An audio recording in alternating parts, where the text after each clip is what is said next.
Fety tokoa ny andro mpanjifa rofo no notoloran'ny Shoprite Loka nandritra ny fandraisana izy ireo anjara tamin'ny lalao Grand Jeu Tombola Shoprite tetsy amin'ny La City Ivandro moa no fotoana nanomezana izay Loka ho azy ireo izay.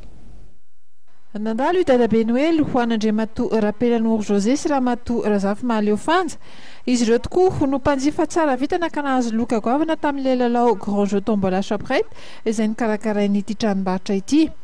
Notolorana azy ireo ny Lokany dia fiara mitondra ny marika Chevrolet Spark vaovao nandritra ny lanonana foy izay nikarakarainy tetsy amin'ny Shoprite La City tetsy Ivandry.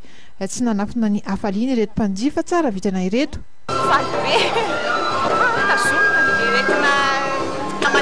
En fait, zany za client Shoprite any Talatamary dia tamin'ny volana octobre farany teo moa nisy tirage ray dia niresaka tamin'izareo tao hoe ahoana moa ny critère amin'ny tombola zany dia nazavantsavany zareo tao. Za moa araka ny lazavan'ireo client zany isaky ny makao métier-nao dia mividy an'ilay article anankiroa izay azahoana an'ilay izy dia misy amin'ny factureko anankiefatra angamba minimum atao anatin'ilay izy ary za araka akabe ny efa natsony zareo nahazo nareo tena surprise ho anao mihitsy ny surprise.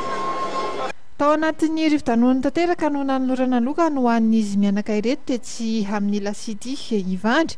Mampirisika hatrany Shoprite fa tsy hijanona hatreo ny lalao izay mety ahazoana Loka goavana toy izao fa mbola hitohy izany amin'ny taona ho avy ary amin'ny endriny maro samihafa.